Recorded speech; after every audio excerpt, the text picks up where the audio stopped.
All right, I'm going to jump right in and start building something inside of Illustrator so that you can get a feel for the tools that you'll be able to use, and you'll kind of see my workflow for making and building things within Illustrator. And I want you to follow along with me so that you can really start to get your hands dirty and see how Illustrator works.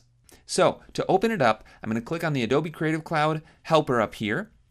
Find Illustrator and click on Open. This is where you can find all of your Adobe applications anytime that you want to open one. Now this might take a little bit to open up, but here we go. I've got Illustrator. All right, so I want to make a new document. To do that, I'm just going to click on this Create New button. And this gives us a whole lot of different buttons, a lot of things to look at, but don't get overwhelmed. It's good that we have lots of options because that way we can completely customize exactly the type of document that we want to be working in. Now, without getting into too much detail right now, I'm just going to come over to the Web tab up here at the top, and this gives us some presets that fit under the Web category, graphics that are going to exist online. So I'm going to open up all of my presets right here by clicking on View All Presets.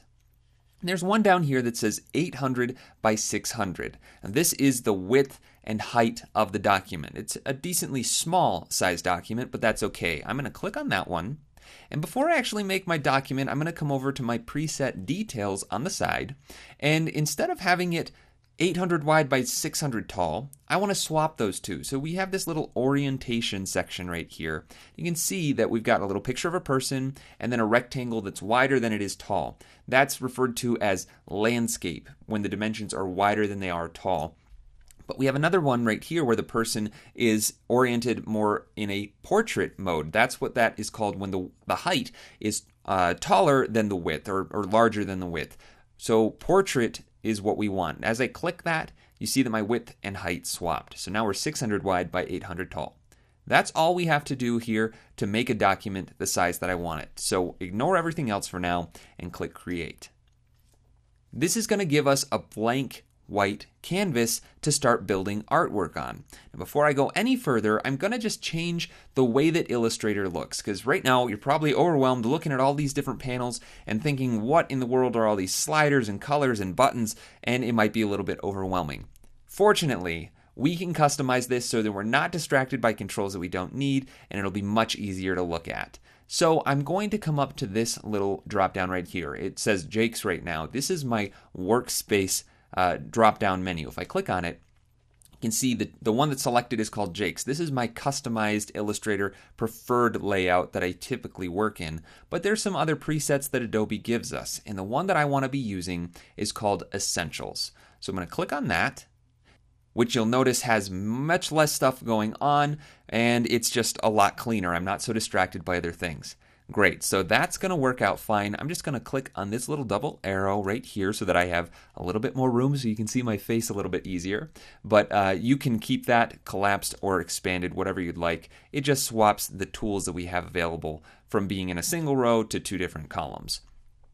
Okay, so Illustrator's all set up. What are we looking at? Well, this white rectangle right here in the middle of my document with this little tiny black outline is called the artboard. The artboard is kind of like a canvas. You can think of that like a painter has a canvas to paint on. The artboard is the workspace of my document that I can build things on, and it's what is going to be visible when I save this or export this for sharing with other people. Now, I can actually have things existing outside of this art box. They just won't show up as I export them, but that's kind of a way to think of it.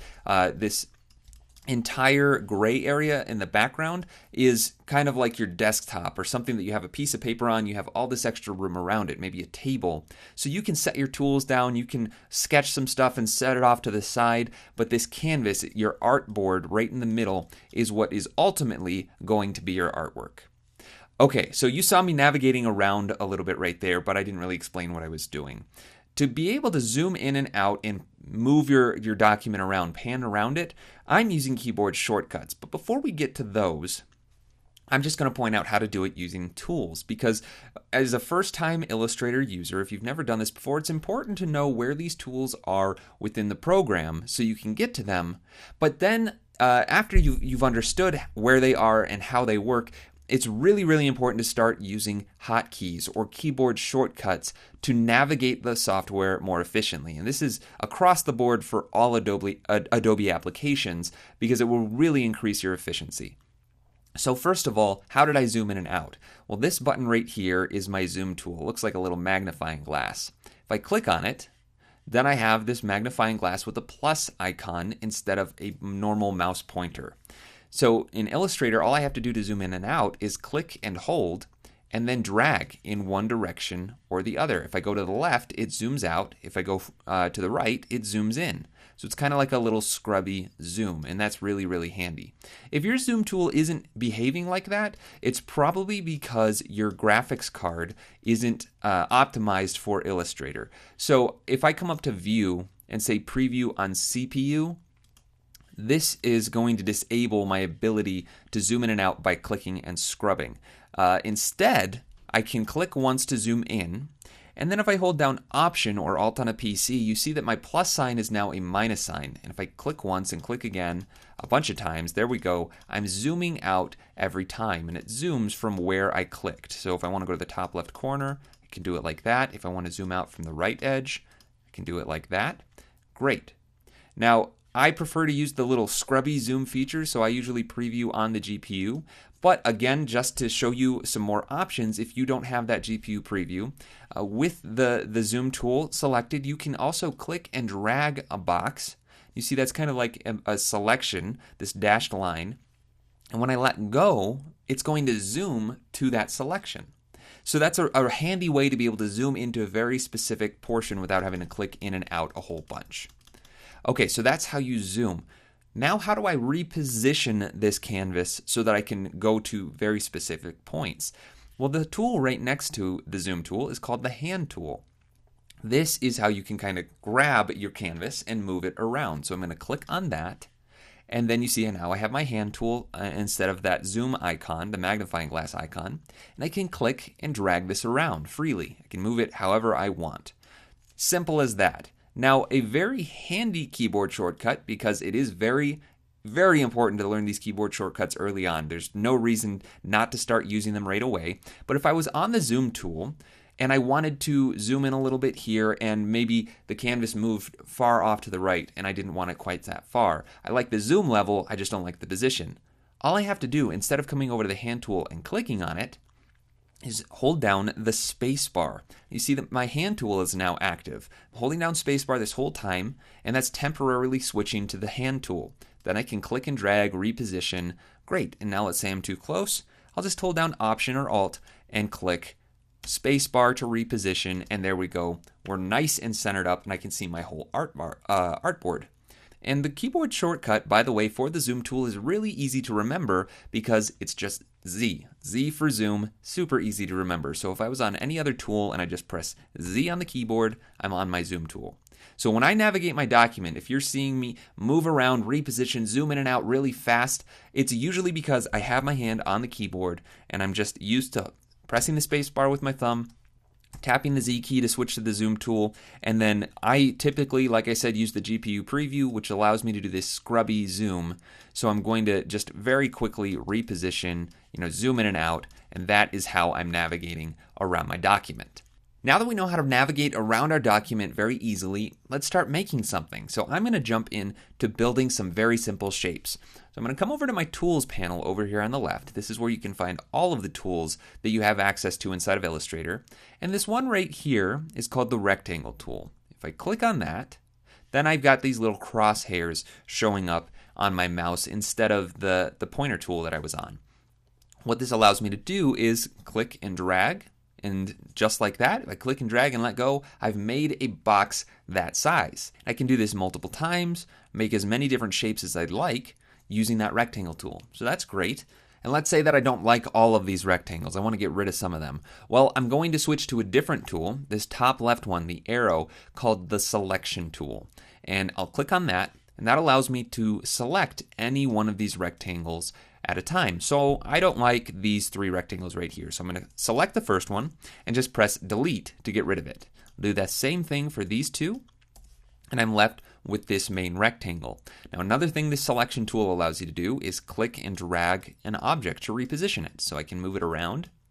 And you'll notice that I have all these little squares on the corners and in the midpoints of each side of my rectangle. These are the transform controls. So if I were to grab, say, the top middle one, click and drag down or up, I'm able to resize my box. And this little pop-up with the width and height in pixels is showing up so I can know exactly how big or small I'm making this rectangle. And I should point out that I have my units set to pixels right now. The web document defaults to displaying everything in pixels. You can use inches, millimeters, centimeters, lots of different units, but for our purposes, for motion graphics especially, we're going to be working with pixels.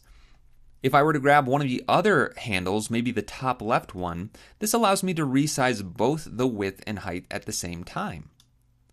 So I can reposition and resize this however I want just using that selection tool. And you see that if I click off of it, anywhere off of that object and not on top of any other object will deselect what you had selected. Now there's some other shape tools that we have access to, and if you take a look at the tools real nice and close, you see that some of them have this little arrow in the bottom right corner. That's letting you know that there are multiple tools underneath that button. And to see the other tools, you just click and hold on any one of those tools, and then you have access to everything in that category. So these are all of the shape tools. We just looked at the rectangle tool. Again, I'm holding down the mouse this entire time. I've just clicked and held down on that button, and now I'm dragging my mouse over to make my selection. The next one I want to take a look at is the ellipse tool. So if I, with my mouse over that tool, I'm going to let go, and now my crosshair looks exactly the same, but you can see that I'm on the ellipse tool right here in my tools palette. This tool allows me to do the very similar thing as the rectangle tool. I can click and drag anywhere, and instead of a rectangle, I'm now getting an ellipse. Now, this could be very useful for making something like a perfect circle, but that might be really hard to do if I was just eyeballing it. Like, this is kind of close, but I'm not 100% sure that that's a perfect circle. So an easy way to get a perfect circle is just while clicking and dragging, hold down Shift on the keyboard. And that is going to give you a perfectly round circle. So I'm going to make a circle about this big and let go with my mouse and then let go with the keyboard. It's important that you do it in that order, because if I were to hold this, click and drag to make another rectangle, or another ellipse rather, hold down Shift and then say, okay, I like that size, and then I let go of Shift and then click. Look at that, my circle is no longer perfect because that modifier key, that Shift key, was let go before the mouse. So Illustrator assumed I didn't want to keep it a perfect circle anymore. All right, so I'm going to delete that. And that goes the same for the rectangle tool, by the way. If I were to switch back to that, click and then hold down Shift, I'm going to get a perfect square instead of just a free-form rectangle. All right, I'm going to get rid of those two, delete, switch to my selection tool, click on that other circle and delete. And let's take a look at some other options. I'm going to hold down on that shape tool again and come down to the polygon tool. This one's really fun. If I click and drag, it allows me to make a polygon. And if I hold Shift, there we go, it's going to make it not perfectly symmetrical. By default, it is symmetrical, but instead it's going to put one of the edges flat on the ground. So that way I can keep it nice and straight. I'll let go, and that went off my canvas a little bit, so I'm going to switch to my selection tool, click and drag it over so I can see it nice right on my canvas. Now we have some interesting options with some of these shapes inside of Illustrator that make them really powerful. For instance, with this polygon, I have the ability to control the number of sides. So right now there's 1, 2, 3, 4, 5, 6 sides to this polygon. But if we take a look right here, we have this extra little diamond shape on our bounding box for our transform controls. And when I hover over it, it has a plus and a minus. If I click and drag on this, see that I have an overlay that says sides. And as I go up or down, this is increasing or decreasing the number of sides on the polygon. So I could go down to 3 and have a triangle, and that's great. Or I could increase it. If I click and drag, I could add up to 11, it looks like. So that's really, really handy. Let's say I want a triangle. I'm going to move that all the way down to 3 and call that good. And now I want to talk about another panel that we haven't really paid any attention to yet, and that's over here on the right side of the screen, the Properties panel. This one is really, really handy and super nice because it has different properties within it that are kind of most convenient or most used based on what you have selected and which tool you have active. So in this case, I have a triangle selected, which is a polygon, and I have my selection tool selected. So up here we have the transform controls. Now we'll get into what all of these numbers are in just a little bit. But if you come down to these bottom three little circles, it says more options. I'm going to click on that, and that's going to give me even more controls over this shape. So first of all, this slider up here is the number of sides. So just like I was adjusting them right here, I can click and drag to increase this to as many as I want, even past the limit of 11 that we had right here on the controls. So I could either drag this to any number, or I could say I want a pentagon, so I know that's 5 sides. I just type that in right here and press enter. Now I have a pentagon. I also could have clicked on these little arrows up and down to increase or decrease. So that's really, really handy. And let's say that you forgot to hold shift when you were drawing this shape. I'll just delete it. Switch back to my polygon tool, click and make sure it's at an angle, so something that's not quite perfect. All right, so we've got that. Let's go back to our transform controls and look. Right here we have this angle. See, it has these 2 lines connected by that round arc. And if I highlight over it, you can see that it says rotate, and we have these big long numbers, but it's measured in degrees. This is telling you the rotation of the shape. So it's right now at 257 degrees. I could just select this entire number, type in 0 and press enter, and now it's rotated back to being at 0 degrees. So that's one way that you can transform your object. Okay, and now there's one other shape tool that I want to go over, the star tool. If I click and hold on that button again, go down to the star tool, I can click and drag to make a star. And again, holding shift will make sure that it's nice and straight up and down. Now I'll let go of that. And we don't have nearly as many options over here in the transform controls as we did with the polygon. Some shapes within Illustrator have more options and are a little bit more adjustable than others. The polygon is probably one of the most adjustable. The star tool, unfortunately, just isn't. We don't have any controls over the number of points after we've drawn it or anything about the shape. But there are some modifier keys that you can hold down while drawing a star in order to kind of shape the way that it looks before you actually let go of the mouse and have it appear on your document. So I'm going to delete this one and then click and drag again. Now I'm going to hold down shift to make that straight up and down again, but I'm also going to hold down Option or Alt on a PC. And you can see as I let go and hold that again, it's bringing all of those points in, so we have these nice straight angles on all of those points. So that's just a little bit different shape of a star. Again, remembering you have to keep those modifier keys held down until you let go of the mouse. All right, so that's one way that you can adjust stars before you draw them. I'm going to delete one more time and then click and drag again, hold shift. And actually, I can't hold shift because I need my hand to go to a different part of the keyboard. The arrow keys up and down, if I press the up key, will add another point for every time you press it. So I can keep adding points. I can press down to remove points, get back down to a star. I can even go back down to a triangle. Now, typically I wouldn't use the star tool to make a triangle since the polygon tool is better at it, but you do have the ability to go down to 3 points. Let's say that I'm fine with the 5-point star, but I don't like the way the points on the inside are positioned. Now, I already showed you to hold down Option, that will bring them all into a straight point, but what if that isn't good enough for me? Well, if I hold down Command or Control on a PC and then drag, see that this allows me to kind of stretch out the outer points of the star to go either further out like this or bring them in closer. I could even go in a negative direction so that we've kind of got an inverted star. And this is a little bit finicky. If I hold down shift, it'll keep it constrained. I don't really enjoy using the star tool in this way, but it is important to know so that if you ever do need to adjust that, you have that at your disposal. You know how to do it. I'm going to leave it just like that and actually hold down Option instead of Command so I get that straight edge star again. I like the way that looks, but let's say that I don't like how small it is. I want to scale it up. Well, I'm going to switch back to my selection tool. So I get my transform controls around the star again, and then I'm going to click and drag on that bottom right corner, but this is going to mess with the proportions. I want to scale it up proportionately, so again, that shift modifier key, just like drawing a perfectly proportional shape, will let you scale up or down proportionately. So I'm going to scale this up a little bit, and there we go. I've got my circle, my rectangle, my star, and my polygon. These are kind of the fundamental tools for drawing objects in different shapes inside of Illustrator. So it's important to know how to use them. Now that we've kind of gotten an overview of all that, let's actually make something, because this is kind of boring just putting shapes on a canvas. I want to delete everything at once, so with my selection tool, I'm going to just click and drag a box around everything. Now it doesn't even have to contain the entire shape. As long as it's touching part of the object, it will be selected. So I'm going to click and drag around all of these, and then just press delete. That way my canvas is cleared off again, and I can have a fresh start.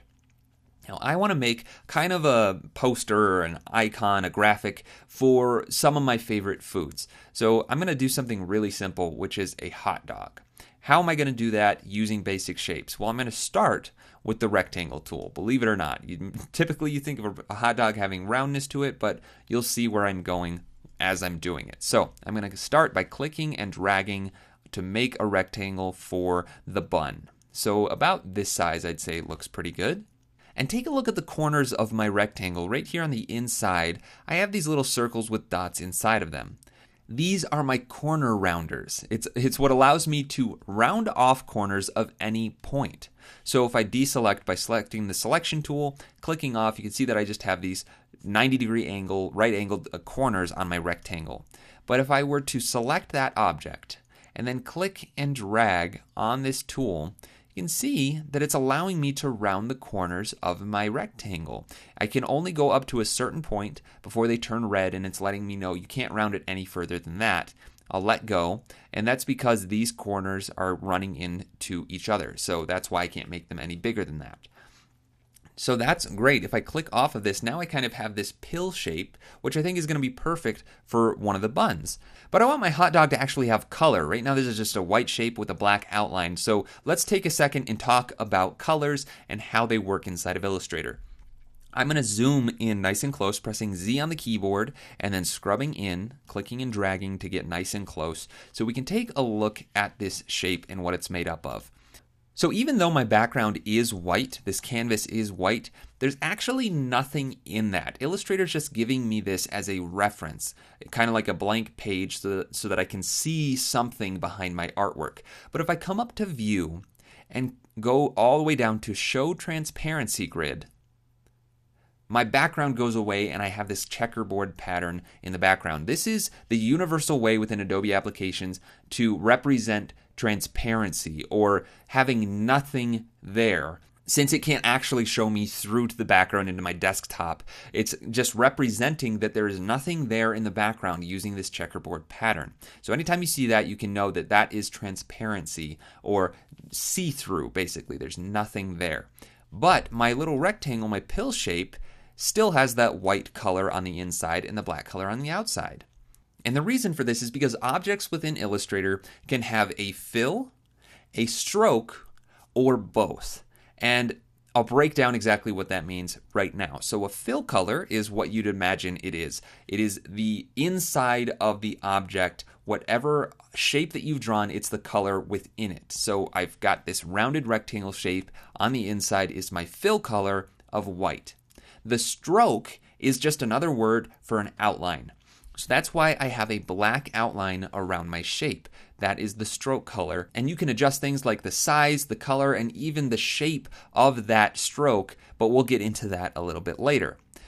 How do we change the colors of these two things though? Well, with this selected, taking a look over in my tools palette, we have these two squares. Now one is kind of solid and the other one is an outline. And as you might have guessed, the first one is the fill color. I highlight over it, you can see fill.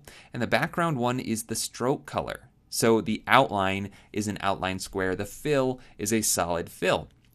And you can see that those two colors are showing up exactly as they are on my object. So this is indicating, it's telling me the fill color for what I have selected is white, and the stroke color for what I have selected is black. So how do I change this? Well, it's very simple. All I have to do is double click on whichever one I want to change, and Illustrator opens up what it calls a color picker. This is how you can adjust colors inside of most Adobe applications. So I'm going to choose something else by clicking and dragging my little circle icon in this big box of color. So if I drag it over here, we've got a whole bunch of different numbers changing down here. We've got a color up here. So don't worry about all of these numbers right now. You don't need to worry about it. They will be helpful later on when we're trying to get very specific colors. But all you really need to pay attention to is this box right here. This is telling you what the color currently is and what you're going to be changing the color to.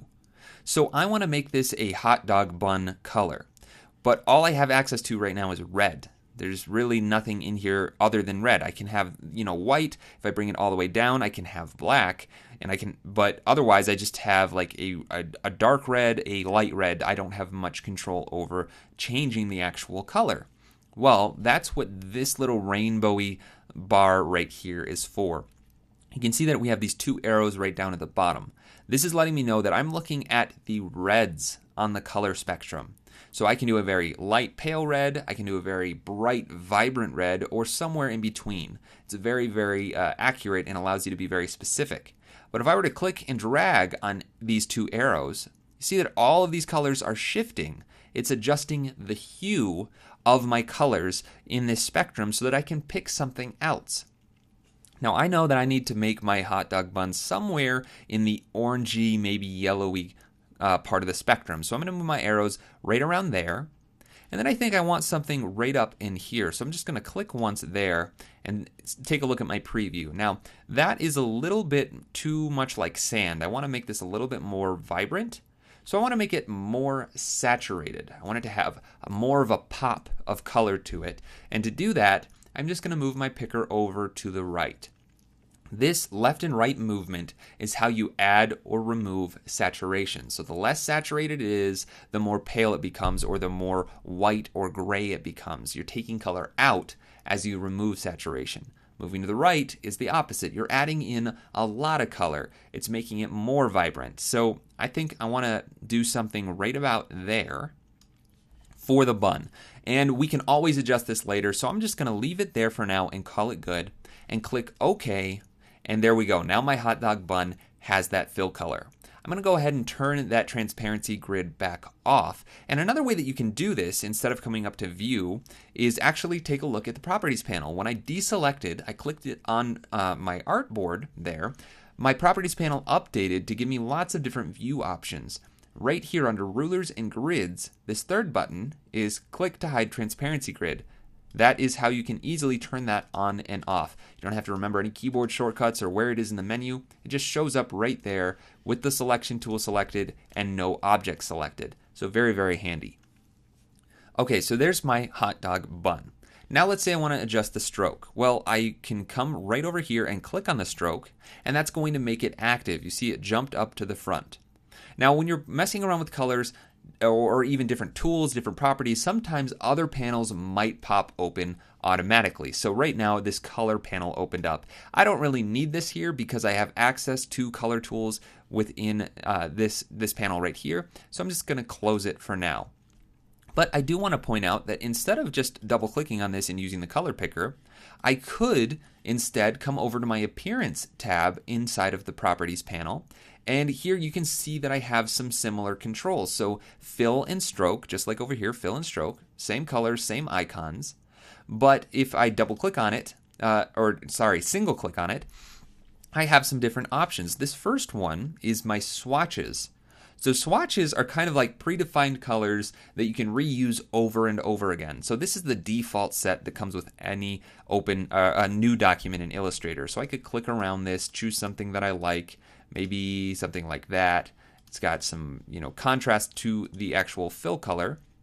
And as you get used to this, you can actually build your own swatches so that you can easily access them, and you can even put them in little folders so that it's easy to just see them and know exactly what colors you want to be working with. But when I'm just having fun making something and picking colors kind of, on the spot and just coming up with something, I don't typically use swatches. That's more for when I have a very strict color palette that I'm trying to pick from, like my personal brand. I always use a certain specific set of colors, so that's what swatches are really handy for. But we also have this other option right up here. It looks like a little painter's palette. If you click on it, it's called the color mixer.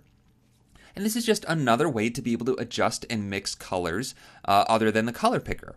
So we have 3 different sliders with lots of different colors, and it's a little bit confusing, but it's something that is important to understand as you're getting into design, especially on the computer. So we have 3 sliders labeled R, G, and B. Anything in the color spectrum on a computer is mixed with red, green, and blue values. So that's what R, G, and B stands for. In the mixer part of this tool allows you to just click and drag to mix these different colors to see what you can come up with. So you can see that as I adjust any one of these sliders, the little hue spectrum shifts on all of the others. So if I put a lot of red in, then on my green slider, I see that I could move this over and make it much more yellow. So I'm going to click on that to add some more green. And now it looks like I could make it actually green if I turn down the red slider a little bit. I could make it blue if I turn the blue slider up. So this is one way to be able to kind of just push and pull colors between the red, green, and blue channels to mix colors. Now, like I said, prefer the color picker. I think this is the most robust tool inside of Illustrator to be able to do this because you have access to all of the same controls. Again, I don't want to overwhelm you, so we're not going to get into them now, but 9 times out of 10, I'm choosing colors using the color picker. And just one final thing about this color mixer before we move on is this big rainbowy box down here. This is similar to the color picker, but it's giving you access to the entire spectrum all at once. So you're not isolating one hue like the red channel or the any one particular part of the spectrum. You're just clicking and dragging and moving this around at random basically and picking and generating a color that way. Okay, so those are all the different ways that you can adjust colors, and there are actually more, but you don't need to worry about them right now. Like I said, I typically use the color picker. So let me go back into the color picker, grab something that I like, and maybe make it a little bit darker, a little more saturated than the actual bun, and click OK, and then deselect so we can see it. Okay, great, so we've got a little outline around the bun. But let's say that I don't like how thin that line is. Well, over here in the appearance panel with that selected, we have the stroke color, but we also have the ability to increase or decrease the width of it. So that's what these little numbers over here are. If I click on either one of these up or down arrows, so down, I have 1 point. That is the width of my line. It is now 1 point. And if I click the up arrow, it goes up. And as I click this every time, you can see that the width of that outline is getting thicker and wider. So that's some extra functionality that the stroke has that's very, very handy when you're making artwork in Illustrator. Now, I actually don't want a stroke on this shape. I don't think I'm going to need an outline, so I want to remove it. To remove it, you come over to this panel right here and find this little red slash through a white square. This is the none option for whichever fill or stroke you have selected. So if I were to click on this, the outline goes away. And if I clicked on the fill color instead, I could also get rid of that. My path for the rectangle is still there. You can see that my outline is still there. It's just empty. So there's no fill and no stroke. So you can have one or the other, both, or neither. Now, there's not really any benefit to having neither because you just have empty paths that you're never going to see. So I want to put my fill color back on. Fortunately, Illustrator remembers what the last fill color I had was right here. And I can click on that and it just puts it right back in.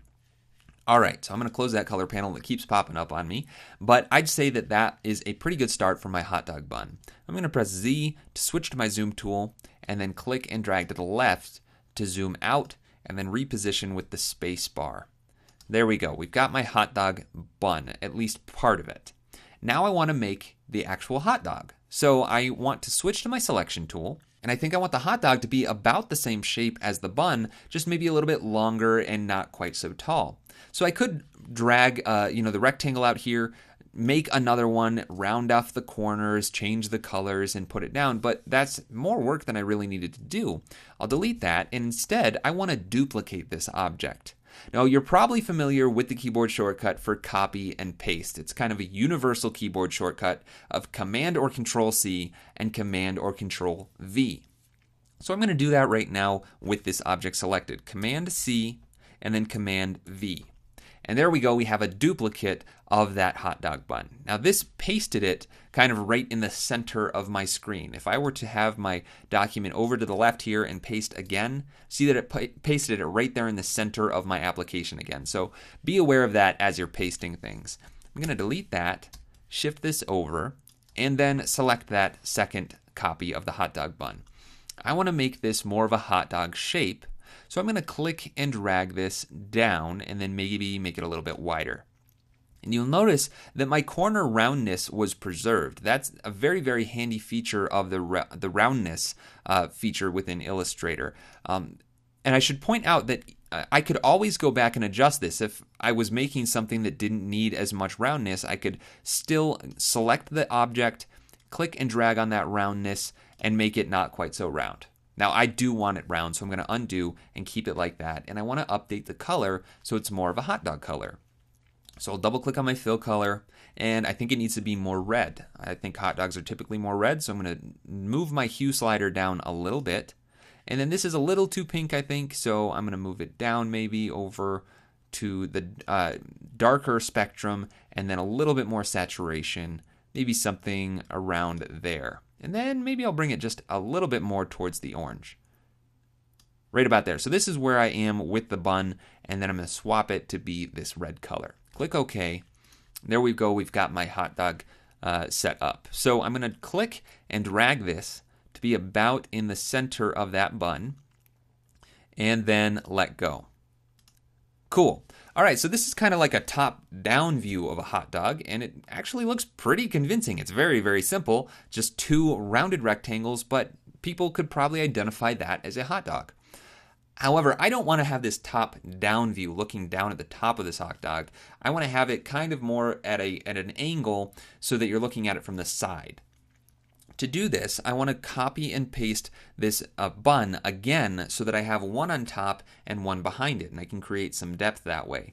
So with it selected, I'll press Command C, but this time instead of pressing Command V, I'm going to add another key into the mix. I'm going to press Command Shift V, and what that does is paste it exactly where you copied it from. So no matter where I am on this document, if I press Command Shift V, it pastes it exactly where it was originally. So I have two copies on the top now, so I'm going to delete that top one. And now that I have two of those buns exactly in the same place, I want to move the front one down. So I'm going to click and drag on this. Now, this is not very precise. I only want it to move straight down. And when I'm just clicking and dragging like this, I can kind of, easily move it to the left and right unintentionally.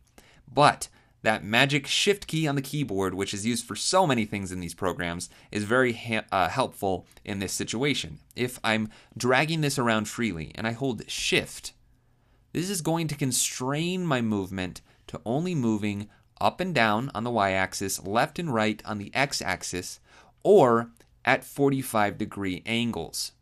So that's very, very handy for making more precise movements. So I'm going to click and drag while holding shift and move it down, say, that far. Great, now I'll deselect that, and just like that, with three very basic shapes, I'm able to create a much more depthy looking illustration of this hot dog within the buns. And I could push this even a little bit further if I wanted to be able to see a little more of the hot dog. I'll just select the background bun, and then instead of clicking and dragging, I'm going to move it using a different method, which is just the arrow keys. If I tap the up arrow key, every time I tap it, you see that it shifts it up a little bit. If I hold down shift while doing that, it moves more quickly. So up and down, and you can also do left and right. So that's a very handy way of being able to move things around. So I think I'm going to leave the back one actually about where it was, and then click on the front bun, and then just tap that down a little bit.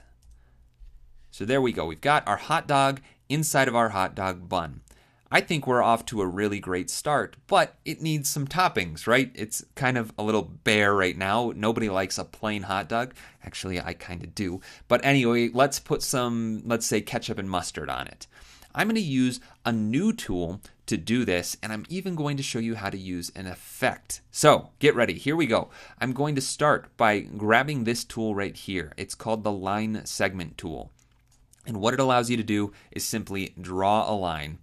And it has no depth to it. There's no, 4 points of a rectangle or a circle or anything. It's just a single line. Now, mine defaulted to not having a fill or a stroke, so I want to add a stroke to it. A fill isn't going to do me much good on something that's just a line, so I want to have that stroke instead. So with my stroke active, I'm going to click on the color icon down here to add color to that stroke. And then I'm going to increase the width. Now, I already showed you, you can click the up arrow to increase or decrease, but again, the shift key will increase the increment. So if I click up, it's going to go in 10-point increments. And you can change your width of your stroke much more quickly that way. All right, so that's 10 points, great. But when I drew that, I wasn't holding down shift, so it didn't snap to a perfectly straight line. Fortunately, if I look over in my transform controls, we have the angle set up. It's almost at 360 degrees or 0. So all I have to do is select it, press 0, press enter, and now I've got my straight line. Now I think that's about the right thickness that I want for like a line of mustard, but I need to change the color. I'm going to use this color panel since it's open and handy. And I'm just going to increase the green a little bit, take a little blue out, push and pull this around, and I'm just doing this to show you that there are plenty of different ways to come up with colors, and sometimes whatever is the most accessible to you is the best choice. So there we go. I think that's a pretty good yellow mustard color. I'm going to zoom in a little bit. And then I want to move this down, so I'll switch to the selection tool, which, by the way, when you see this little tooltip pop up over when I'm hovering over the tool, you see that in parentheses we have a letter. That is the keyboard shortcut for that tool. So this whole time I've been clicking on the selection tool, but I'm going to start using the keyboard shortcut, which is V on the keyboard. And that's going to be very, very handy. I switch between the selection tool and the zoom tool, the hand tool, all the time using my keyboard shortcuts. So V to switch to that, I'll drag a box around my line so I have it selected, and then I'll click and drag it down to be about the center of that hot dog. Okay, so now it's a little bit too wide. So I'm going to click on this point here and drag it in. And I'm going to hold down shift so that I'm only moving it left and right or up and down. But I just want to go left, or to the right rather, and bring it into the end of the hot dog. And then do the exact same thing for the other side. Holding shift, click and drag that to the end. Great. Now I don't know about your mustard streaks, but typically they don't have flat caps on the end. So I want to round those off. And you can actually do that with a stroke, similarly to the way that we did with the rectangles. So I'll have it selected and then come over to my stroke appearance inside the properties panel.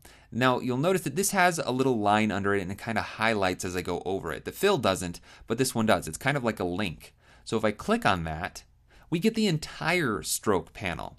Now this is very, very complicated. There are lots of different options, but we only need to worry about a couple of the options, and actually just one. This first one right here under the weight, weight is the same thing that we have access to right here. It's the width of the stroke, but the cap is what I'm concerned with. Right now, you can see that the first one, it's called a butt cap. Now, laugh at that if you must, but for whatever reason they call it a butt cap instead of a flat cap. I don't know.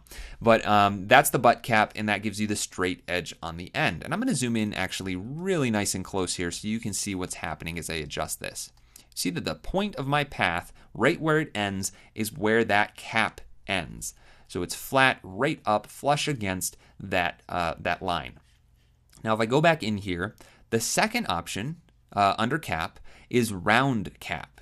So if I click on that, I get this nice semicircle right on the end of my cap. Now this is the one that I want, but I want to quickly show you the last option, which is called a projecting cap. If I click on that, you see that instead of ending at the line, we now get this extended kind of squared off cap. Now this is just important to be aware of because depending on the angles of your paths and the complexity of your artwork, you're going to want to be able to know how to switch between these things. Sometimes your artwork should have roundness to it. So in this case, my artwork is turning up pretty round, so I want round caps. I'm going to leave it at that for now. Click off and then zoom out. So great, I've got a line of mustard on my hot dog. But again, I don't know about your lines of mustard, but they're typically not perfectly straight lines. Now, there are many ways to be able to manipulate the shape of a line inside of Illustrator or any path, but I want to use something that's a little bit more precise and a lot less work than actually modifying this by hand. So I'm going to go ahead and select it and then come up to Effect, and we have a huge menu full of lots of different effects. And you can see that we have Illustrator effects and Photoshop effects. Don't worry about the Photoshop effects. We're going to get into the difference between these two categories later on in the course. For now, I don't even want you to worry about all of the different things. I'm just going to come down to Distort and Transform and find this one particular effect I want called Zigzag.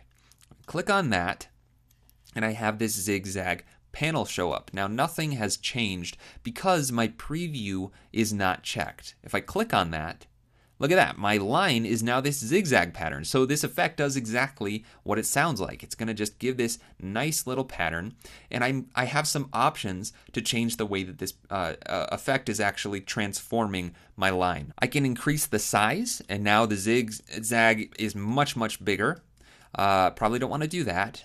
But then I also have the ridges per segment, and don't worry about what that exactly means, but if you turn it up, you can see that I just have more of these zigzags showing up within it. So I think right about there is probably good. It's this nice little squiggly thing, but I've got these sharp corners, and again, that isn't really what mustard would come out of the bottle looking like.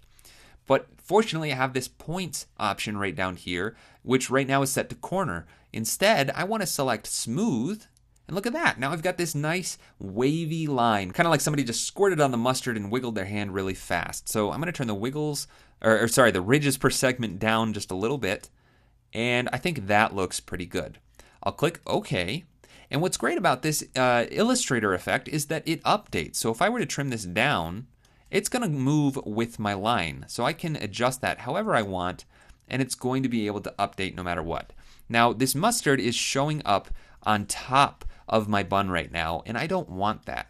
I want, that's kind of killing the perspective of it. I want it to live only on top of the hot dog and this bun to be on top of the line. And to do that, we're going to talk about a new panel, which we haven't looked at yet. But right up here, if you look at the top of the panels, the properties panel, we have multiple tabs.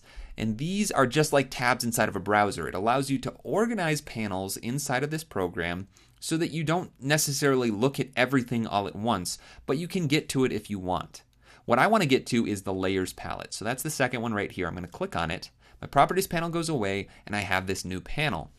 Now it doesn't look like much, but this is how you determine how your objects are on top or behind each other within your document. So I have layer 1 right here. I only have one layer in my document, but inside of that layer, I have all of these objects here, the two buns, the hot dog, and the mustard.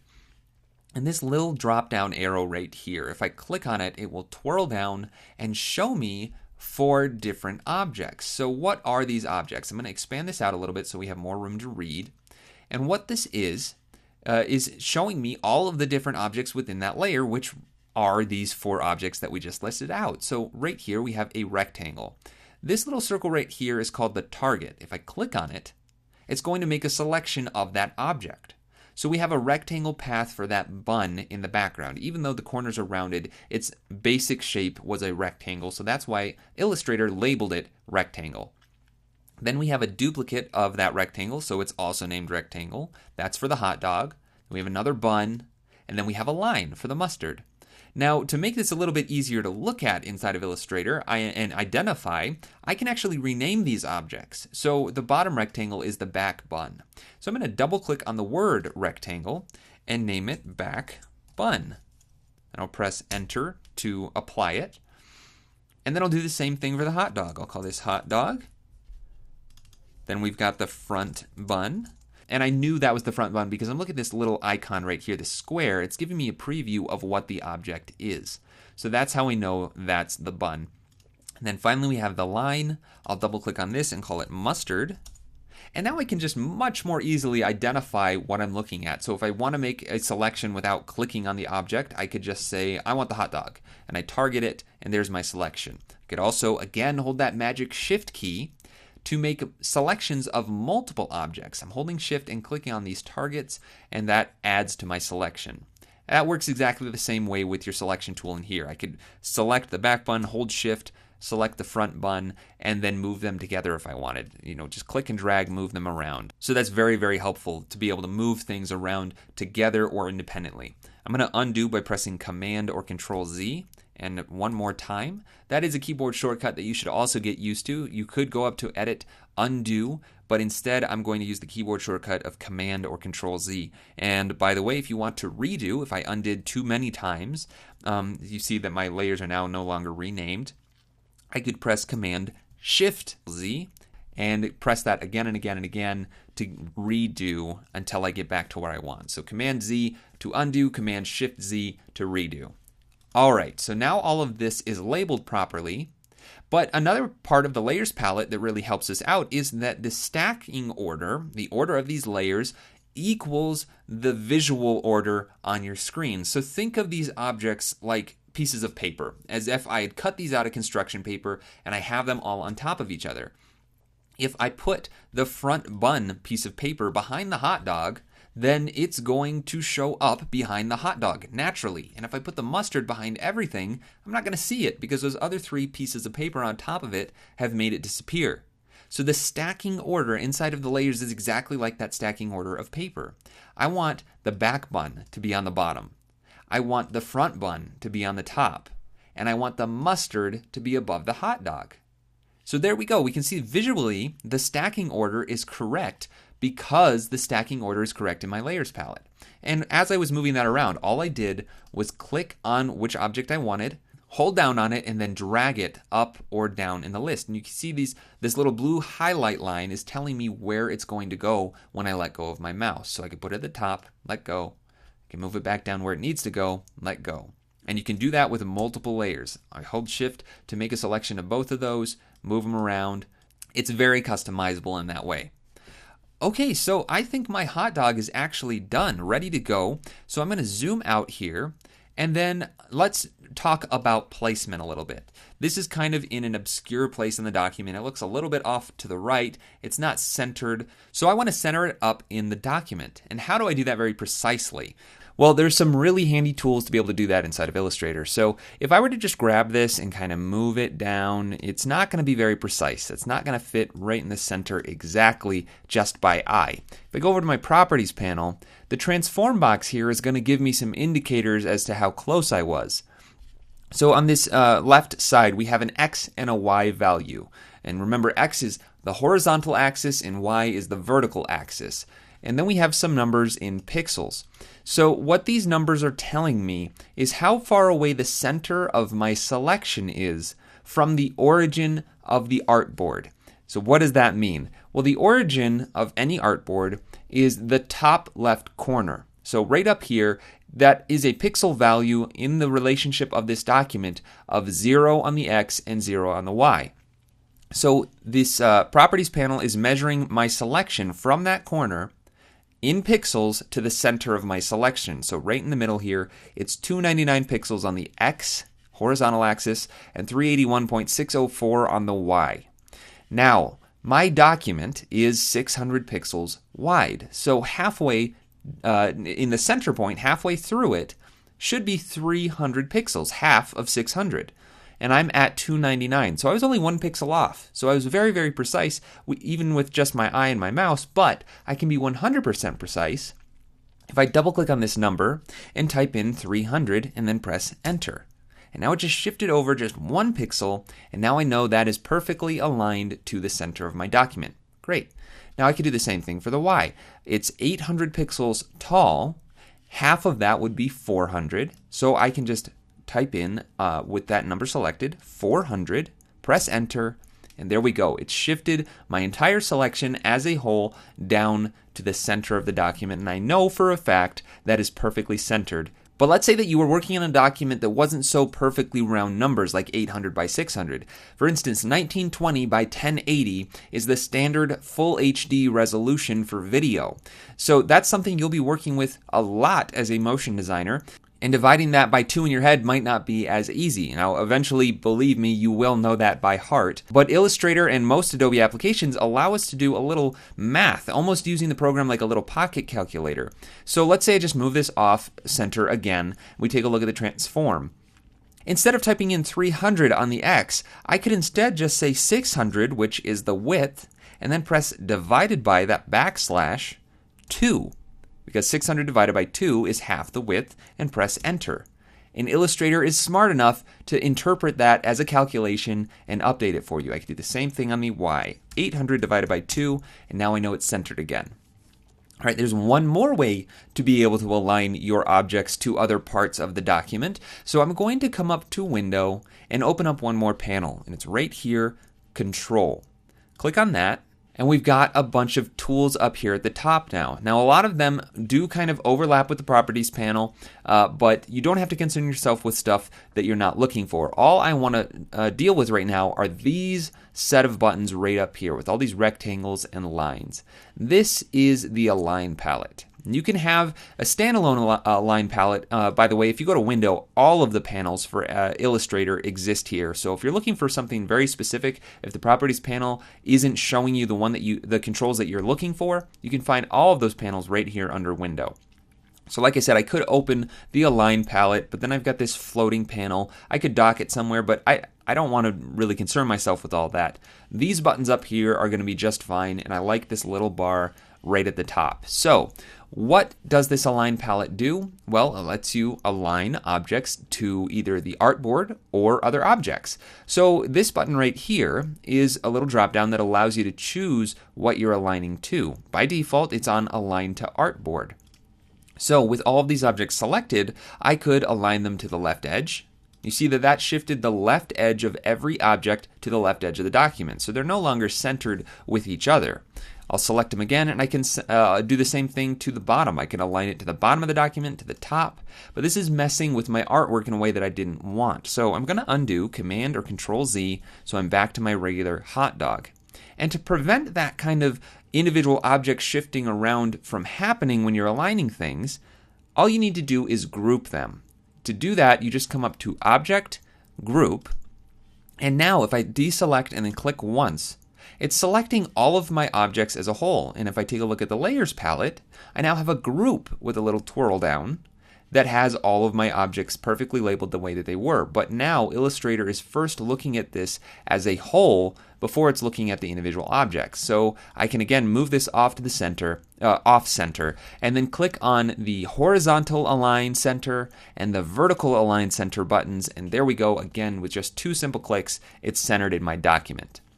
If I want to ungroup these objects, all I have to do is come up to Object, Ungroup, and there we see in our layers, those objects are split up again. I can move them around individually. Keyboard shortcut for group and ungroup is also really easy to remember. Command or Control G and Command or Control Shift G to group and then ungroup. That's something that you'll likely be doing a lot, so get used to that keyboard shortcut as well. All right, now that this is centered up in the document, let's add some more style to the actual artwork because, again, right now this white background is actually just transparent pixels. I'm going to show my pixel grid, going to Properties and clicking on that. There's nothing behind the hot dog. So I've made one object, one part of my design. Let's flesh this design out a little bit more by adding in a background. I want to make a rectangle that's the exact size of the document. So I could grab this rectangle tool and again just kind of eyeball it and do my best to get that to align to the bounds of my art box, but obviously I was not precise. That you can see is going beyond it, but if I have it selected, the Properties panel is also going to help us out with this. Right next to the X and Y values, I have the width and height values. So I could just as easily type in 600 on the width, press Tab to go to the next property, 800 on the height, and press Enter. Now I know it's perfectly the right size of the document, and then I'll just click on the horizontal and vertical center align buttons up here in my controls. Great, so that's now perfectly the size of my box. I just need to move it down below everything else because it's covering everything up. It's at the top of the layer stack. So I'm going to drag it down below everything else. And then I'll rename it BG for background and just double click on the text to rename a layer. Okay, so that's good, except that it's the exact same color as the bun. So that's not really going to work because it makes the bun go invisible. So I want to select it and then change the color to something a little bit different. So maybe a blue color for the background, something in this range. I'm just going to shift my hues to the blues and then adjust the saturation and brightness. Click OK. And that looks pretty good, but it's kind of bright. It's kind of almost competing with the bun. And if we look at the edge real close, it's almost a little hard to look at that edge. This is a common issue to come up when you're picking colors, and you need to be aware of it because picking certain color combinations next to each other, right up against each other like this, can actually be hard to look at and strain your eyes. And a lot of times this is because your two colors are too similar in value, and value is brightness. This is a basic design principle that, again, you need to get used to thinking about, and as you use Illustrator and Photoshop, things like that, to design your own artwork, you'll get much more used to thinking about color in this way and be able to identify problems like this. So I'm going to grab that blue color and then double click on this again to look at my color picker. Some of these values can help us in choosing better color combinations when we have issues like this. So if we take a look at this B right here, the B stands for brightness, which is synonymous with value. So right now it's telling me that it is 91% brightness. If I hit OK and then click on the bun's color and go into it, can look that the brightness of the bun color is also 91%. So just like I had guessed, it's because these two colors are too similar in value that they are not working so well next to each other. So I'm going to go into the blue and maybe adjust it a little bit. I'll turn it down, maybe increase the saturation a little bit, and then maybe even make it just slightly more green. Something like that. I'll click OK and see how that's updated. I think that is much easier to see. It might even be a little bit too bright still, so let me grab it one more time, bring it down, click OK, and I think that's a lot better. Maybe we want to adjust this in just a little bit, but for now, I think that color is working with the color of the buns much better. All right, now I want to add kind of like a frame around the entire artwork. So I'm going to select that object again, and this time I'll do it with a stroke. So I'm going to make my stroke active by clicking on it, and then click on the color. This is just going to add the last color I used, which is blue. Obviously that's not going to work because you can't see it, so I'll double click on it and make it just nice pure white. Now, I don't know that this is the color that I'm going to want to go with, but for now, just so I can get a sense of the border, I'm going to leave it at that. Okay, so that stroke is really, really thin. I'll zoom in here nice and close so we can see it, but it's really, really small because the stroke is only 1 point. So I'm going to increase that, hold down Shift and click on this top arrow, and that will make it much bigger. Now it's 10 points instead of 1. And I think I want to make it even a little bit bigger. So maybe about that thickness, 30 points. And I want to point out something. The black box here is the edge of my artboard. You can see that the stroke is going beyond it. The stroke right now is aligned to the center of my rectangle path.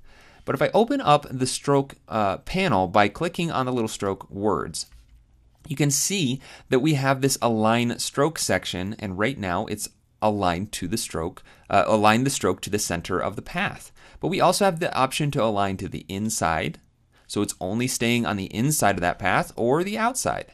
Now I want it to be on the inside because right now it's outside of the artboard and we'll never see it when we export it. So I'm going to align that to the inside and call it good. Let's take a look at this as a whole. I think that's a pretty decent sized frame for the entire thing. Great.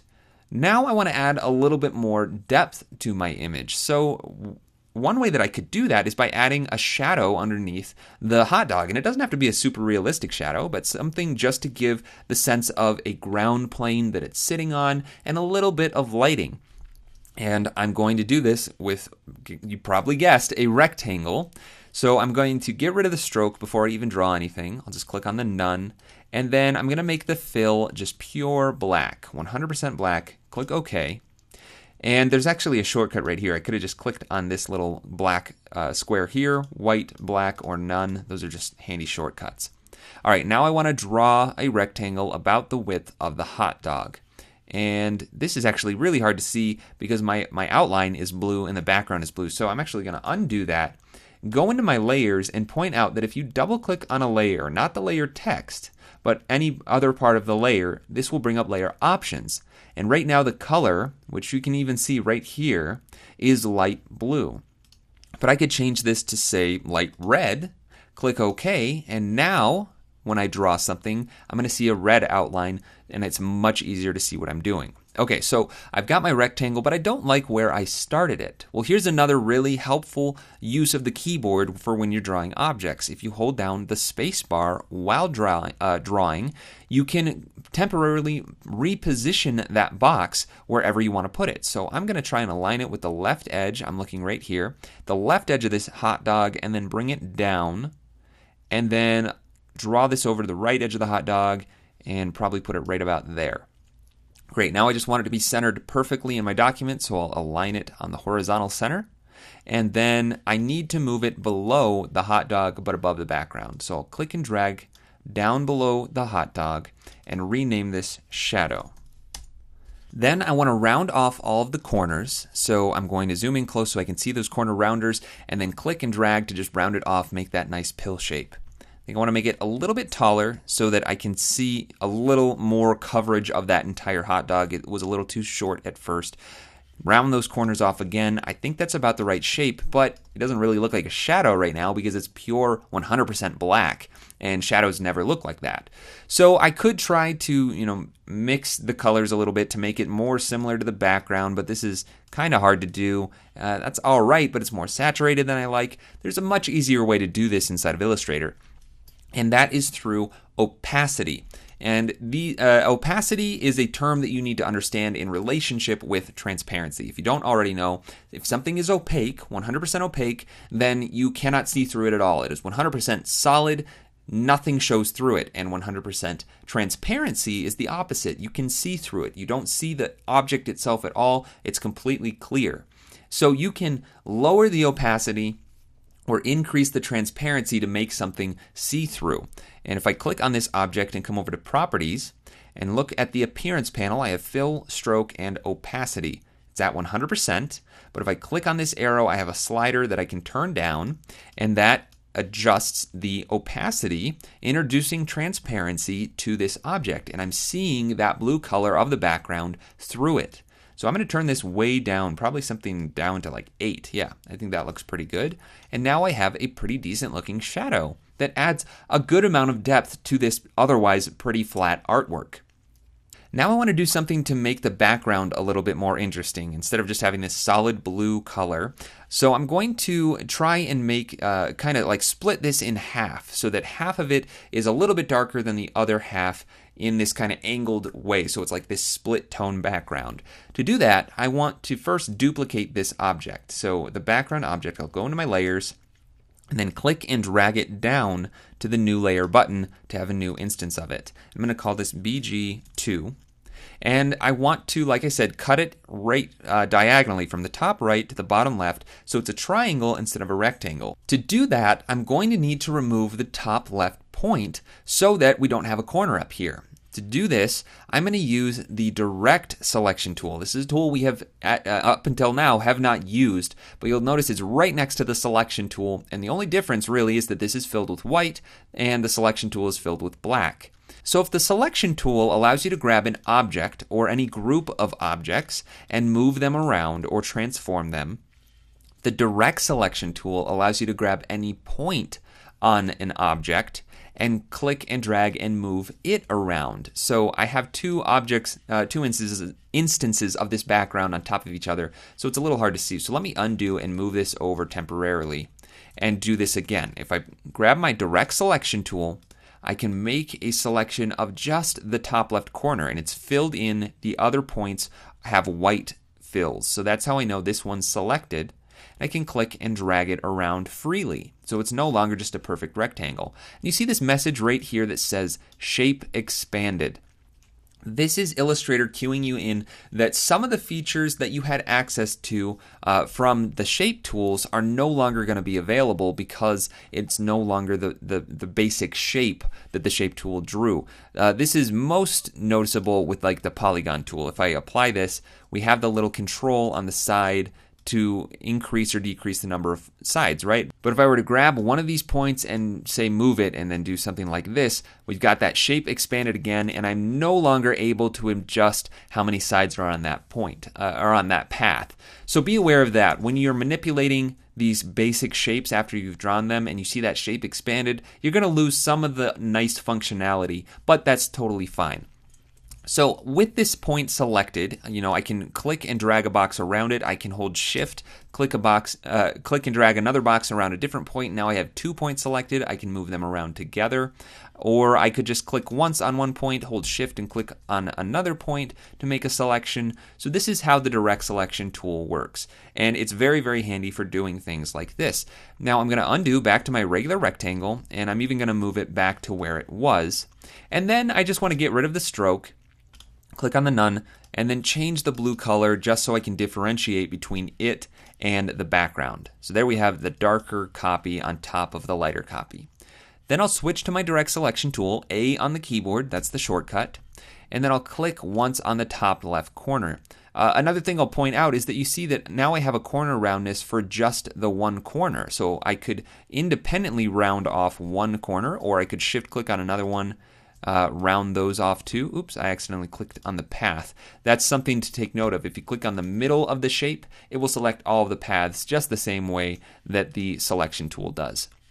But here we go. I'll select one point, shift click on the other point, and then round both off at once, and I kind of got this leaf shape going. So that's something very useful to know.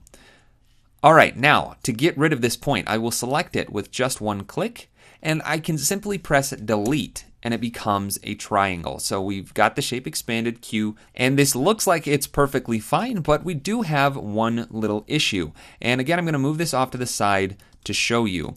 I'm going to switch my view. Right now I've been looking at this with full colors, basically a preview of exactly how it's going to export, but if I come up to view and click on outline, this is just going to show me the paths with no color information. And you can see, this is the path for the back bun, the front bun, the shadow, the hot dog, and then that line of mustard. You'll notice because I did that squiggle with an effect, I still have this basic line shape for it in my outline view. And we have our artboard and then these two lines. Now, if I turn this back off, preview on GPU instead, we've got a triangle. But our outline view is only showing 2 lines. Why is that? Well, it's because I deleted that point, which opened up this path. It's no longer a complete closed path. It's open. There's no connection from the start to the end. This is something that's easily correctable, and it can bring up some issues if you leave your paths open like this, so it is important to know how to fix. All you have to do is go up to Object, Path, Join, and the keyboard shortcut is very easy to remember, Command or Control J. I'll click on that. That closes off the path, adds a line between those 2 points, and I have my triangle again. So I'll press Command Y, that's the shortcut for outline mode, and then click on this object and align it to the right edge of the composition, and that way I know that that's perfectly back where it needs to be. Okay, great. Now we have one other issue where it's covering up the frame. This frame is existing on the background color, so I can't just move it up or else that's going to cover up the triangle. So instead, I need to make another copy of this background. I'll click and drag it down and then rename this BG frame, move it above BG2, and then get rid of the fill. So all we have is the stroke. So I'll click on the None button, and there we go. Now I have a frame on top of the 2 backgrounds. Okay, that looks pretty good. I think the frame is just a little bit too thick, so I'm going to make a selection of it and then go into my stroke and turn it down to something like 20. And my background layer, this lighter blue color, still has the stroke applied, so I need to get rid of that. So I'm left with just the frame on the top. I think that's a little bit better. I like that thickness. And now I want to change this color. This was totally temporary, and really I just want it to be the same shade as our shadow is. So I want to make it exactly the same. It was black 100%, and then I think I put the opacity down to 8. Now, I could figure that out and change the color that way and try and remember, but there's a much quicker way to do that with another tool. And that is called the eyedropper tool, which the keyboard shortcut for, by the way, is I. So another one that's kind of easy to remember. So I for the eyedropper. What this does is samples whatever you click on and applies it to whatever you have selected. And what it's sampling is the actual appearance of the object. So if I switch to the eyedropper, I on the keyboard with that color selected, and I click on the red fill of that hot dog, it becomes red. If I click on the bun, it becomes the orangey color. If I click on the yellow of that mustard, you'll notice it did not fill it with yellow. It actually took the entire appearance. So the appearance of this line actually has a stroke of yellow, and then it has that zigzag effect. So it picked up both of those under the sample and applied it to this object. Now I could get around this if I really just wanted to apply it to the fill. I just wanted to take that yellow color of the stroke and apply it to the fill. I'll undo. I'll zoom in nice and close here. Switch to my eyedropper tool, hold down Shift, that magic key on the keyboard, and click on that yellow, and there we go. That's kind of a pro tip. It took me a while to figure out how to do that inside of Illustrator, but once I did, I started using the eyedropper so much more. But to be able to apply just the specific color that you're sampling to whatever stroke or fill you have active, make sure you're holding down that Shift key when you click on whatever you're sampling. Okay, so obviously yellow is not what I wanted. I want the appearance, the exact appearance of this shadow. So I'm going to click on it, and there we go. I've got that same black fill with the opacity of 8 on that duotone background. And I think that looks really great. And the benefit of this is that I could change the color of the background. Say I want it to be a little more green. I'll introduce some more green. And that shadow is going to update with it because it's just applying 8% opacity of that black on top of it. It's blending those two colors together. I'm going to undo, probably right there. I like that shade of blue. All right, I like the way that everything is looking, and that way that background is angled right across this diagonal is really drawing your eye to the center of the frame without you even really realizing it. This is another design concept that is very, very handy and used all the time for directing your viewer to looking at what's most important. These vertical lines are kind of drawing your eye into the center of the document, and it's just guiding you to looking at that. And it's much more effective than just having this plain blue background with nothing interesting happening. So I'll undo to keep that, and that's just working much better that way. All right, now I just want to move the hot dog up a little bit and put a text label underneath it that just says hot dog. So I'm going to come into my layers, and I actually want to lock the background layer. So I'm going to click on the lock right here. That's this empty box right here. Locks any of these objects. Now I can't click and drag them. And then I want to make a selection of my hot dog with the shadow and then move it up a little bit. I'm going to hold Shift so I'm only moving up and down, and then move it probably about, I'd say around there. Now I want to put some text right under it that says hot dog. So I'm going to switch to another new tool, the type tool right here, this big bold T. And then I just have to click anywhere in the document once to add some text. And we get this automatic little addition right here that says lorem ipsum. And lorem ipsum is just placeholder text. It's filler, it's Latin, and it doesn't mean anything. It just is there so you can get a preview of what your text is going to look like before you even type it out. So I'm going to type in hot dog, because that's what I want to type, and I want to basically apply or confirm this text. But if I press enter, that's going to drop down a line. I don't want that. If I press V to switch to my selection tool, actually that's going to type a V. How do I get out of this? Well, I could click on any other tool or just hit the escape key, and that kind of applies the text edits that you made. All right, now let me zoom out a little bit, and this text is obviously much too small. So I'm going to grab one of the transform handles with my selection tool, click and drag while holding Shift to constrain the proportions and make it about that big. I want to move it down so it's not overlapping that shadow. And I don't like the default font that Illustrator has given me, and I don't like the color. So that's what I want to modify. I'm going to come over to my properties panel, and right here we have the character palette. This is where we can choose our typeface or our font and adjust things like the size of it. So I'm going to just click on this little drop down, and this is going to give me all of the fonts on my machine. Now, I have a whole lot of fonts, but I can easily just scrub through them and preview them. As you see, I'm just moving my mouse over them, and the text is actually updating in my document. Now, if you're curious about fonts and you want to look at more, try and find some more for your own projects, Adobe Creative Cloud actually has this really great thing called Adobe Typekit that's included in your subscription at no extra cost. And it's a huge library of really, really high quality fonts of all different kinds of styles that you can sync to your computer and use across any projects for whatever you like. All you have to do to browse them is go to Add Fonts from Typekit. So definitely check that out if you've never seen it. I want to limit my font selection to just the Typekit fonts, and that's what this button right here does. So I'm going to click on that, and I know that the font that I want to use in particular is called Azo Sans Uber Regular, and it's this really big fat font. So I'm going to click on that, and this is what it looks like. I really like that. I think it fits this artwork, so I'm going to just kind of center this up. Actually, I'm going to use my Align palette. Here we go. Click on the center. And I think that's pretty good. Maybe make it a little bit smaller, but I don't want to have to realign it to the center every time. And if I shift click to scale this down, it's scaling it to the left off center. However, there's another keyboard shortcut you can combine with the shift key when scaling something up or down. That's Option or Alt on the keyboard. Hold down Shift and Option, and that will constrain the proportions and scale it from the center instead of the side that you clicked on. Now that is universal across anything. I could scale any object that same way. Hold down Shift and Option, and that's going to scale from the center. So be aware of that as you're trying to resize things and not wanting to reposition them every time you do it. All right, that looks pretty good, but I don't like the color.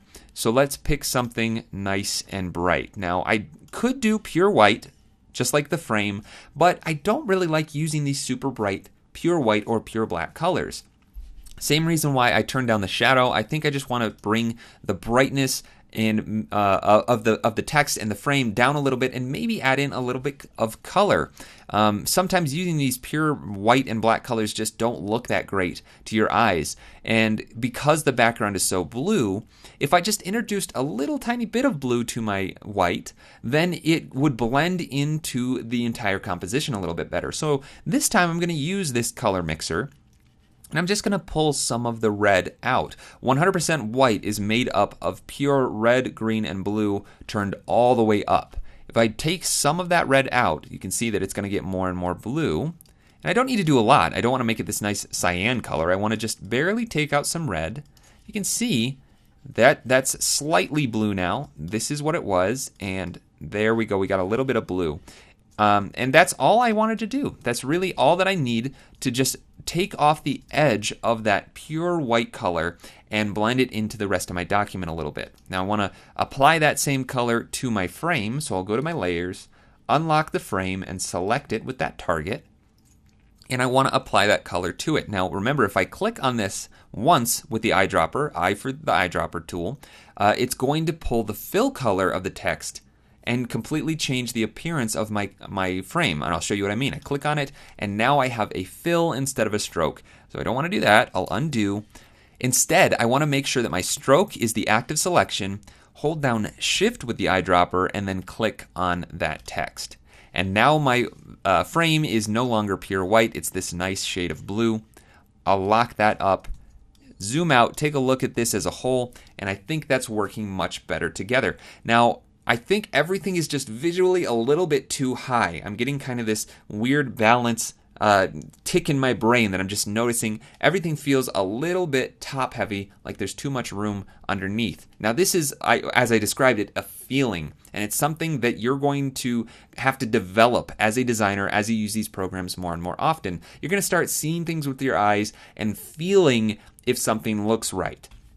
Right now, my eyes are telling me that this does not feel right. It feels a little too off-center upwards. So I'm going to select it all and then just tap the down arrow key a few times until it's about where I think it should be. And I think it's just barely a hair too far up. I'll tap it down just a couple more.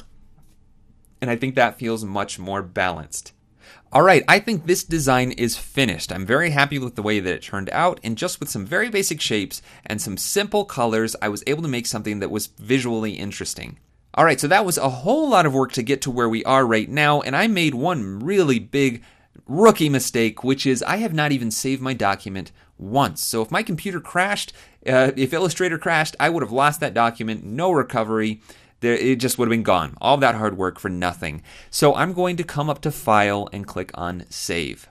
This is something you need to get in the habit of doing constantly. The keyboard shortcut is Command S to save, but I'm going to name this Food, put it on the desktop, and click Save. This is just a temporary holding place. I would normally store my file somewhere else, but for this, it's fine. And we're going to get these Illustrator options. Everything by default is fine, so I'm going to click OK, and now my document is saved. We can see on the tab, food.ai. .ai is the extension for Adobe Illustrator. That is the format of an Illustrator file. And I know that it is saved because there's no little star here. If I move something, then I get this little star that says, hey, you changed something and you haven't saved yet. So that's a little indicator, something to remind you that you need to be saving. And again, the keyboard shortcut is Command or Control S. Okay, now I want to make a second design really quickly, and there's going to be a lot less explanation on this one because we've covered a lot of the tools, but there are a few things that this next design is going to bring up that you should be aware of before you start making your own art.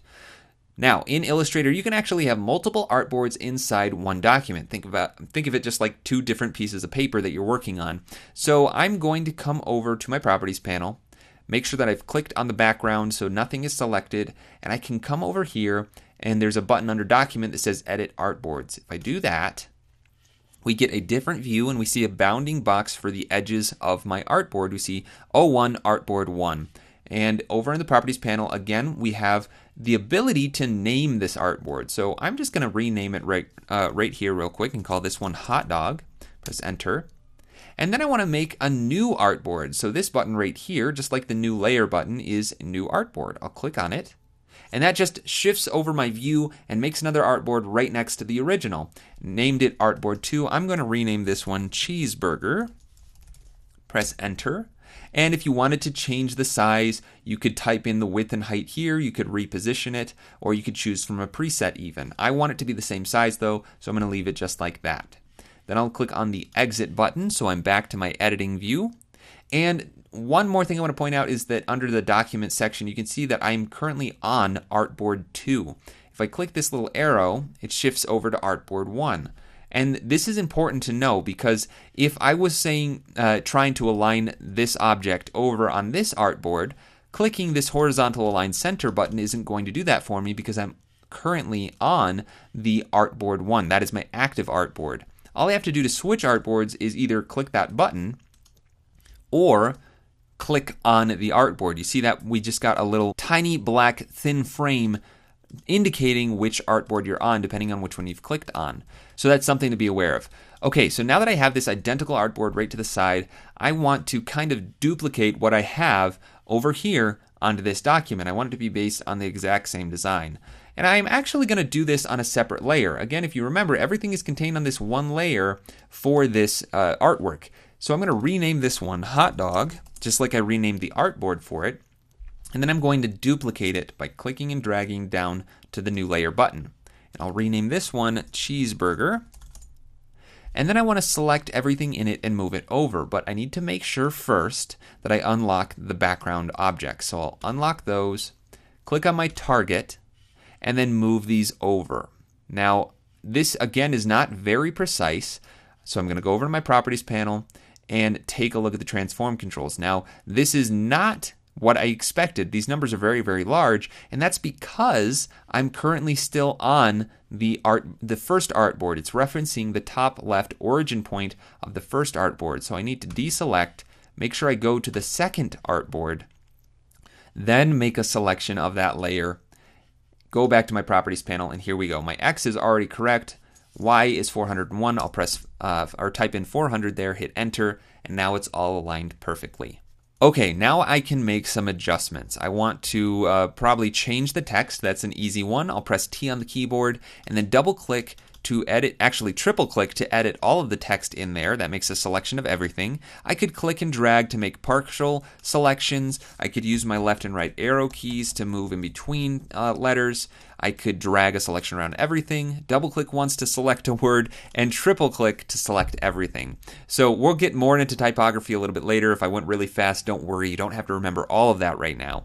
But I triple click to get a highlight of everything, and I'll rename this cheeseburger. Okay, so I'll press escape to apply that and then center it up in my document. There we go. And now I need to start modifying my art. I'm going to go to my layers so I don't accidentally edit this hot dog layer, and I'll lock it. That way I don't mess it up at all.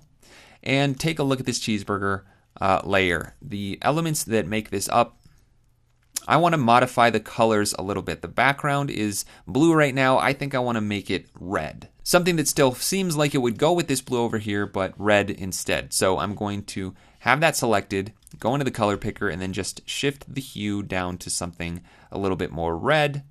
Maybe a little orangey red and maybe a little less saturated. Something around there. Click OK. And there we go. We've got a red background. I think that works. Now, I don't need this hot dog artwork anymore, so I'm just going to make a selection. Actually, I need to make sure I lock the background first. There we go. I'm left with that, and I'm just going to delete. I don't need that because I'm going to be building a cheeseburger from scratch instead. So I'm going to start with the bottom bun, and just like with the hot dog, I'm going to use the rectangle tool to do this. So I'm just going to drag a rectangle out about the size of the bun that I want, hold the space bar to reposition, and actually just perfectly align it in the center like that. And I want to make it the same color as the hot dog bun. So press I on the keyboard to get the eyedropper tool and then select that bun. And then I want to make it probably a little bit thicker. So just switch to the selection tool and make it a little taller. There we go. And this time, instead of rounding off all of the corners, I just want to round off the bottom two. So I need to switch to my direct selection tool, A on the keyboard, drag a box around these 2 points, which again, this is hard to see because I have a red background and my label is red. So I need to double click on the layer and I'll change this one back to light blue. There we go. Now it's easier to see. Okay, so I make a selection and I want to round off just these 2 corners. So I'm going to round it, and maybe not 100%, but maybe something around there, just so it has some rounded corners to it. So that's great. And then what comes next? Probably the burger patty. So I'll grab my rectangle tool again, and I could try to eyeball this, line it up so that it's just right up against the edge, but just like everything else, it's not going to be very precise when I'm doing it by eye. But there is another really, really handy tool that's going to make this much better. So I'm going to delete that and come up to View and go down to Smart Guides. Keyboard shortcut for this one is Command U. The U doesn't really make sense for this one. It probably was just Adobe running out of space on the keyboard, but it is something that I'm constantly turning on and off to help me, so that's one that you should also start learning. So I'm going to turn that on, and immediately you'll notice that things are starting to show up as I hover over them. I've got some magenta text showing up, and the outlines of the objects are also appearing. If I unlock this artwork, you can see the outlines of every shape are showing up as I hover over them. If I click on an object and try and move it around, I get a bunch of magenta lines letting me know that it's trying to line that object up, basically snapping it to other parts of your artwork or your document. I'll lock that hot dog back up and actually turn it off for now so that the smart guides aren't interacting with the artwork over there, but this is going to very easily allow me to draw an object right up against that edge, perfectly aligned. So let me grab that rectangle tool again and highlight over. You can see that word path has shown up. That's letting me know that it's going to start the object right on the edge of that path. So I can click and drag this up, make it the size that I want, even hold down space bar and reposition it so that it's about the width of the bun, and call that good. So now I can know that with perfect certainty that is exactly on the edge up against the bun. Great. Now I just need to change the color. So this needs to be something probably like a dark brown, and maybe add a little bit of red into it, something like that. Click OK. I think that looks pretty good. And then I want to round off the corners, and this time I'll do all 4. So I'll just grab it with the selection tool, round off the corners, and then actually, you know what? I think I want the bun to go, or the patty to go further than the bun. So I'm going to decrease the size of this rectangle. So I'll select it, hold down Option or Alt, click on the right middle transform control, and that's going to scale it proportionally from the center. There we go. I think that looks a little bit better. Then what next? Well, the cheese goes on the patty so it gets all melted, right? So I'm going to draw some cheese, again with a rectangle, and my smart guides are going to help me make that right up against the edge. It doesn't need to be too thick, something like that. And actually, it probably should be wider. So I'm going to zoom in here, move it out to the edge, and that way, it'll just stay the same width as the patty. And I should probably round off these corners as well. So I'll grab it with the selection tool, zoom in nice and close, and round that off. And then it needs to be a nice yellowy color. And I might be able to base this off of the mustard of the other layers. So let me just grab my eyedropper, hold down Shift, and click. And there we go, we've got the yellow color. That's probably a little too mustardy. I want to make it a little more orange. So I'm going to just adjust the hue a little bit so it's a little more cheese colored. There we go, I think that's great. And then I'm going to put a nice layer of tomato on this. So I'm going to just grab another rectangle, click and drag a rectangle there, line it up in the center, and then change the color to this nice bright red probably. Not the hot dog red because tomato is a little bit more saturated, I think. Maybe around there. Click OK. And that's a little hard to see on the background, but let's see what it looks like when we put the top bun on. Before I put that top bun on, though, I want to round off the corners a little bit. Not 100% like this, but just rounding off the corners a little bit. And then I want to put a nice piece of lettuce on top, so another rectangle. Here we go. This one will be super thin, and it needs to be green. So let's choose a nice leafy green color. Something in that range. It might be a little bit too bright. It's kind of giving me some vibrating eye strain there, so I'm going to turn that down a little bit. I think that's better. And typically the lettuce sticks out a little bit, so I'm going to zoom in nice and close, hold down Option while dragging, and maybe that's a little bit too much. I'm just going to actually go to my properties panel and turn the width down by tapping the down arrow key. Hold Shift to do it by 10 pixels, something like that.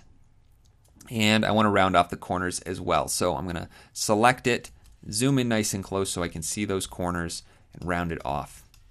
Okay, now I just need the top bun, which I can actually just duplicate this object to do that. And a really quick way to duplicate an object that already exists is have it selected with the selection tool, hold down Option or Alt on a PC, and we get this double arrow. And then if I click and drag, I can even hold Shift to make sure I'm only going straight up. Let go of the mouse, and that's going to duplicate the object. Now I want to spin it all the way around, so I'm going to grab the bottom right, or any of the corners really, to where we see this double arrow that's curved. Click, and that allows you to rotate it. And if you hold Shift, you can snap to 45-degree increments. There we go, I've flipped my bun around. I want to make the top piece of bread a little bit thicker, and then I'm going to make the corners much more rounded, actually all the way rounded. So I'm going to select with the direct selection tool this top corner, hold Shift and click on this top corner, and then round them out to 100%. All right, now I'm going to zoom everything out and take a look at this burger. This one looks a little bit thin to me. It's kind of sad looking, but I think what actually is the issue is that it's too wide. I don't really need to make it any taller. I just want to make it a little bit skinnier. So I'm going to make the selection of everything, hold down Option or Alt to scale from the center, click and drag on this right anchor, and just bring it all in just a little bit, something like that. That looks a little bit more proportional to what I'm used to seeing. Now I just want to make sure that all my corners are rounded the way that I intended them to be. So I'm just selecting with the direct selection tool. I'm clicking on the objects, and I think I'll make this bottom one just a little bit shorter. There we go. And I think this lettuce is a little too thin, so I'm going to move the bun up a little bit and then increase the thickness of that as well. Drag that back down, round off the lettuce 100%, and I think that's looking fairly decent. But I'm not really happy with the way that this cheese looks. It's kind of just this flat pill shape. It doesn't really look like that appetizing. So I want to make it look like it's kind of melted and dripping down onto the burger patty. So I'm going to do this using some more rectangles. If I grab this rectangle tool, I'll hold down, or I'll press the eyedropper tool actually to switch to that and sample the color with nothing selected. And that's just going to load it up in my fill. Then I'll switch to my rectangle tool and start drawing some rectangles aligned to the top edge of the cheese. So maybe something like this. And then I'll switch to my direct selection tool, A on the keyboard, and round everything off. And that kind of overlaps on top of the slice of cheese and kind of looks like it's dripping down. I'm going to do this a handful of times at different widths and different lengths, just rounding everything off so that it looks like it's nice and melty. So I'll just keep doing this along the cheese. I don't have to go the entire way. Maybe I'll just add some accents over here on this edge. Maybe this one could be shorter, this one could be taller. Making sure to round this off to 100% on each one of these rectangles. And then maybe I'll do the same thing over near the right edge, something in this area. I'll grab another rectangle, draw it down, make this nice drip of cheese. Then I'll duplicate this one, hold down Option, and move it over. The Smart Guides is helping me move it just on the horizontal axis. And then make it thinner, maybe not quite so tall. That looks good. Make sure those corners are nice and round. Which, by the way, if you're trying to scale down an object that has rounded corners and it's giving you problems, it's probably because you don't have a checkbox selected. So if I make this bigger, and then I try and make it thinner, you see how the corners are scaling down with it. So it's automatically keeping that roundness based on how small I make it. But if I undo here and then click off of my artwork, my background layer is locked. So when I click on this, it's basically selecting the artboard. Then I'm going to get my document properties in the properties panel. And this little checkbox right here, scale corners, is what's allowing me to scale this down any further. If I were to have that unchecked, then if I try and make this any smaller, it can't because the corners aren't able to be compressed any further unless they are scaled, which I just disabled. So if you're running into that issue, make sure that you have scale corners turned on, and then it will preserve that rounding and I can make this whatever shape I need it to be. And then I'll do the same thing on this edge. So I'll just make a rectangle right on the end, round it all off. I'll make another rectangle right here, round it off. And maybe this one on the end is a little too extreme. I'll bring it up, round those to 100%, and then make sure that these two are touching. And there we go. I've got some melted cheese on top of that patty. It looks a little bit more realistic now. And then I think this red color is a little too bright, so I'm going to make it slightly darker, a little more saturated. Click OK. And I think that's a better tomato color. Now I want to add this shadow. To do that, I'm actually just going to copy and paste this one over here. So I'll unlock the hot dog, select it, copy, and then paste. And actually, that didn't paste it where I wanted it to. It pasted it directly on that same layer.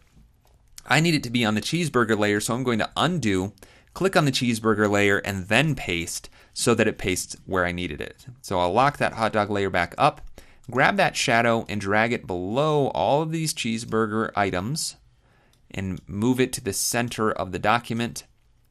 Scale it in here and then move it up a bit, making sure those corners are nice and rounded. I think that looks pretty good. Maybe tap it up just a little bit. And there we go. We've got that shadow. I think it's a little too wide. I'll bring it in. And this is actually an instance where I don't really want Smart Guides on. So I'll press Command U so that I can transform this a little more freely. There we go. Just make sure those corners are nice and rounded out. And I think that shadow looks pretty good. Maybe it's a little too high. Drop it down, comparing it to the hot dog over here. But I think that looks pretty great. Now, if you remember, I made the text layers and the frame slightly blue. Since my background is now red, instead I want to change this to be slightly red instead of slightly blue. So I'm going to click on this fill color, go to my color mixer, turn that red all the way back up, and instead take down some of the blue and maybe a little bit of the green as well. So now I've just got something that's slightly off of that white color again, but if I double click on the color picker, you can see it's in the red zone. Maybe I don't want it to have such a magenta influence, so I'm going to turn it up to red, and then I could even do it this way where I just pull in a little more red color here. I don't want to creep into the pink territory, but something like that. Still looks convincingly white, but it blends into the background a little bit better. And then I just want to make sure I do the same thing for that background frame. I'll select it, press I for the eyedropper, hold down Shift. Oh, make sure that my stroke is active actually. Hold down Shift and then click on the text. And now that frame is slightly red, this one is slightly blue, and the colors just work much better together for each design. But they both have very, very similar compositions, the exact same art direction, so they feel very much like they go together. Definitely want to make sure that I save. All of that's ready to go, and then it'd be really smart to just do a little bit of organization over here and label things. Now, all of these rectangles up at the top are those little cheese drips. But all of them could really exist in a single group. I don't need all of these individual pieces of cheese dripping down. And the rectangle for the cheese looks like it's right here as well. So I'm going to grab that and move it up with the rest of the cheese, and then hold Shift and click on the target for all the other pieces. And that's going to make a selection of everything. And I'll press Command G to group everything and rename this cheese. And then I just want to label all of the individual parts. So lettuce. Oops. We've got the tomato. We've got the patty. The top bun. The bottom bun. The text that says cheeseburger, and then the rest of our items. Okay, so now I'm just going to rearrange this so that it's the same order as it is visually in my document. Just keeping that same organization really helps you visually identify things in your layers palette better. So bottom bun, patty, cheese, tomato, lettuce, top bun. Great. Now that everything's nice and labeled, I'll make sure that that is saved, and these two art pieces are 100% done, and they're ready to be exported. And I'm going to show you how to export your artwork in a different video because I realized I just covered a whole lot of information and I dumped it all on you at once. You're probably overwhelmed. You're probably a little fatigued, to be honest, so you should take a break now, go get a drink of water. But the reason why I'm giving you all of this all at once during the orientation week is because you need to understand how all of this works. You really need to dive in with both feet forward so that you can get an understanding of how to make things in these programs. A lot of these same concepts are going to transfer over to Photoshop. So it's important that you really just get a good overview and see a very simple workflow of how to make something like these two pieces of artwork. So, like I said, take a break, take a breath, maybe go walk around the block, and then come back and move on to the next video.